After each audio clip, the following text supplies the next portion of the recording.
최근 현역가왕2에 출연 중인 신승태의 슬픈 가정사가 알려져 안타까움을 주고 있습니다. 신승태는 아버지가 사업에 실패하면서 집이 경매로 넘어가 온 가족이 길거리로 내몰렸고 천신만 고 끝에 단칸방을 얻어 살았지만 그 상황에서 아버지가 위암까지 걸리는 바람에 눈물겹도록 힘겨운 시간들을 보내왔다는데 그가 노래를 부를 때 마치 신이 들린 듯한 표정이 나오며 광인이라는 별명을 가지게 된 데에는 도대체 어떤 남모르는 사연이 숨어있던 것이었을까요? 신승태는 아버지를 어릴 때부터 아빠가 아닌 아버지라고 불렀을 만큼 장난도 쉽게 못 치고 말도 걸기 힘든 큰 존재였다고 하며 아버지는 젊은 시절 어쿠스틱 통기타 음악을 꽤나 했던 인물로 대회에 나가 상도 받으며 가수를 꿈꿨지만 할아버지의 반대로 꿈을 이루지는 못하셨다고 합니다. 신승태의 고향은 강원도 속초시 청호동으로 바닷바람이 거칠게 몰아치는 작은 어촌 마을인데 어린 시절부터 아버지께서 사업을 하셨다가 보증도 많이 섰고 사기도 당해 돈도 많이 떼었으며 건물이 경매에 넘어가서 보증금도 못 받고 쫓겨나기도 했을 정도로 생계가 위태로워지는 바람에 어린 신승태는 세상의 차가움을 일찍이 배워야 했고 내가 빨리 돈을 벌어야겠다고 생각했다고 합니다. 그는 어릴 적부터 소리나는 것이 있으면 무엇이든 두드리고 노래했는데 속초 청호초 시절 사물놀이를 접해 꽹과리와 장구를 능숙하게 다루었고 중고등학교 때는 지역 사물놀이팀에서 상쇄꾼으로 활약하며 강릉단 오제 풍물 경연대회에 출전하여 금상을 차지하는 등 두각을 드러낸 끝에 단국대 국악과에 입학하게 됩니다. 서울로 대학 진학 의류에 올라온 신승태. 그러나 그를 기다리고 있던 건 커다란 현실의 벽이었는데 그는 레슨비는커녕 등록금조차 낼 형편이 되지 않았고 아버지 신명선 씨는 당시 아들의 대학 합격을 전혀 예상하지 못했으며 당시 집안에서 지원을 해줄 수 없는 형편이었는데도 신승태는 의지를 꺾지 않고 알바도 하면서 밤이면 무대에 서고 낮에는 학교에서 국악을 배우는 주경야독의 삶을 이어갔다고 합니다.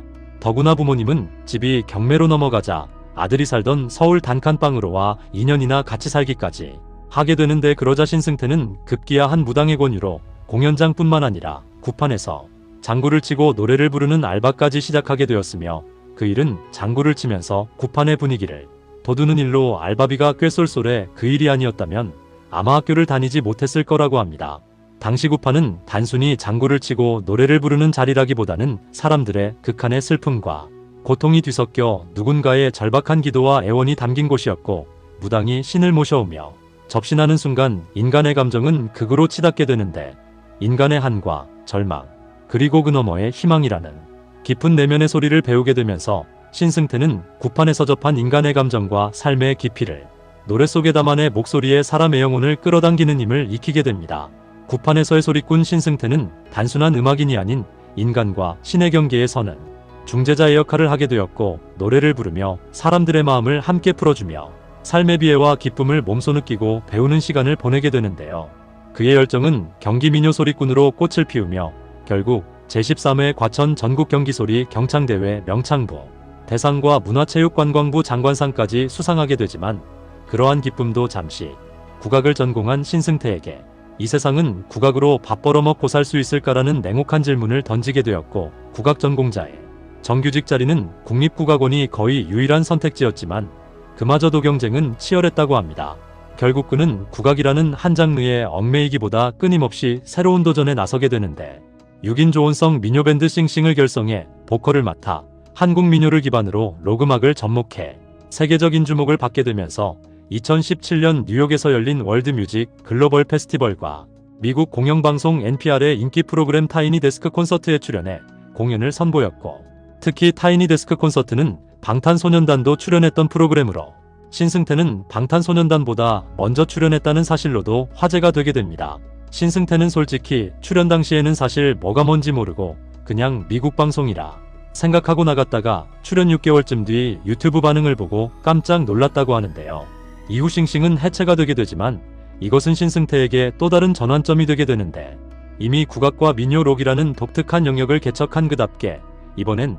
트로트라는 새로운 도전에 뛰어들어 2020년 첫 싱글 앨범 사랑불을 발표하며 트로트 가수로 데뷔를 하게 됩니다. 그러나 트롯 가수로의 도전은 초반부터 순탄하지 않았는데 같은 해 TV조선에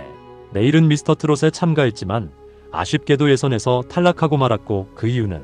트로트라는 장르에서의 경험 부족이 가장 큰 약점으로 작용했기 때문이었습니다. 그러나 그때 그는 결코 좌절하지 않았습니다. 어린 시절 속초의 차가운 바닷바람을 맞으며 국악을 배웠고 대학 시절 오로지 혼자 힘으로 졸업까지 해냈으며 그런 강인한 정신력과 끈기로 그는 다시 KBS 트롯전 국체전에 도전장을 내밀게 되는데요. 그는 다시 트롯전 국체전 무대에 등장하게 되는데 그러나 그를 응원하는 사람은 아무도 없었고 그저 오디션 프로 초반에 등장하는 특이한 이력의 소유자쯤으로 치부가 되었으며 심지어는 익숙하지 않은 방송 무대로 인해 첫내선에서는 다소 불안한 모습을 보이기까지 하게 됩니다. 하지만 매경연이 치러질수록 신승태의 눈빛도 그 무대를 보는 전문평가단의 눈빛도 달라지게 되는데 신승태가 노래를 시작하면 첫마디의 감탄이 경연 후에는 찬사가 이어지게 되었고 특히 그의 농익은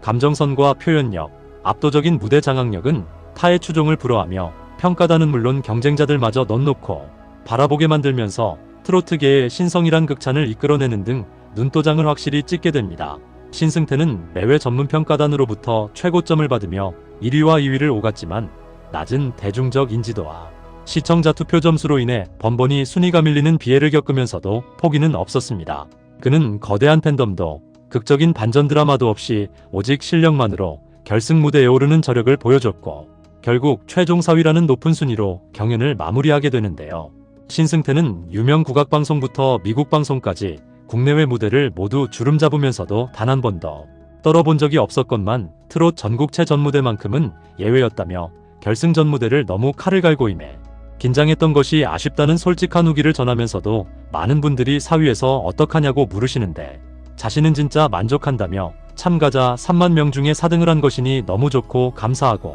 할머니는 손자가 경연을 치르는 내내 떨려서 잠을 못 주무셨을 지경이라고 하며 아버지도 1등하는 게 정말 어려운 일이라고 여기까지만 해도 정말 잘한 거라고 계속 말씀하셨다고 합니다. 더구나 10년 전 서울에 올라올 때만 해도 단칸방에서 시작했던 신승태의 부모님 역시 아들의 성실함에 힘을 얻어 새로운 도전을 시작했는데 그 결과 서울 서초구 반포대로에 오픈한 물회 전문 식당 속초왕 뱃머리가 성황을 이루며 많은 이들의 사랑을 받게 되었고 맛깔스러운 물회와 정겨운 분위기로 입소문이 퍼지며 식당은 이제 속초에서 서울로 이어지는 고향의 맛을 전하는 공간이 되었다고 합니다. 또한 속초에는 신승태를 축하하는 현수막이 걸렸고 김철수 속초시장이 부친이 운영하는 횟집을 방문하기도 했으며 신승태는 고향인 속초의 오징어보다 유명해지고 싶다는 재치 있는 목표를 전한 끝에 속초시 홍보대사로도 위촉되며 꿈을 이루게 되는데 오징어보다 유명해진 인기를 실감하냐는 질문에 신승태는 스케줄 때문에 아직 속초에 못 갔다 라면서 어서 가서 인기를 누려보고 싶다고 솔직하게 답해 웃음을 안기기도 했습니다. 또한 그는 KBS 아침마당에도 출연해 트롯전 국체전에서 최종 4위를 했지만 그럼에도 아직 돈을 못 벌고 있어서 부모님께 얹혀 살고 있다고 말하면서 장남이지만 위로 누나를 두고 있어서 누나가 장녀로서 부모님께 용돈도 드리고 기념일을 잘 챙기고 있는데 자신도 돈을 많이 버는 것이 목표라며 부모님이 물회집을 운영하시는데 굉장히 맛집이다. 손님이 많아서 힘들어 하시는데 식당에 직원을 많이 두고 편히 일하실 수 있게 하고 싶다.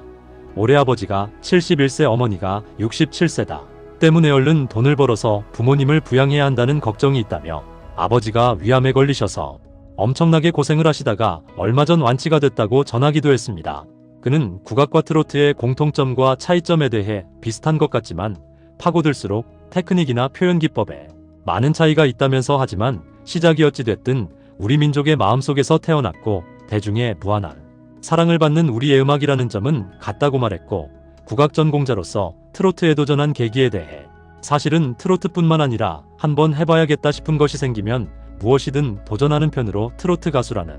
이미지에 갇히기보다는 다른 것도 하고 싶으며 나는 트로트 야생마라는 별명을 좋아하는데 그 별명처럼 내가 가고 싶은 길을 자유롭게 가고 싶고 그래서 요즘은 트로트 야생마가 아니라 그냥 야생마라고 하고 다니며 장르에 구애받지 않는 자신만의 음악 세계를 펼쳐갈 것임을 드러냈습니다. 그가 노래를 부를 때 신들린 표정이 나오는 것도 아마 있는 그대로의 감정을 표현하고자 하는 그만의 음악 세계가 얼굴에서 고스란히 드러나는 것이 아닌가 하는 생각이 드는데요. 그는 결국 기세를 이어 현역가왕에도 야심차게 도전했고 앞으로 어떤 음악인의 길을 걸어나갈 것이냐는 질문에는 자신 스스로도 궁금하다면서 음악뿐 아니라 장르적 인편식 없이 다양한 장르에 도전해보고 싶다는 야심찬 포부를 드러내고 있습니다. 장르와 전통, 현대를 가리지 않고 자신의 음악 세계를 구축해 나가는 무경계 소리꾼 신승태. 도대체 그의 한계는 어디까지일까요? 앞으로 신승태가 얼마까지 높이 올라가게 될지 많은 기대를 해보며 무한히 뻗어나가는 그의 발전에 뜨거운 응원을 보내겠습니다.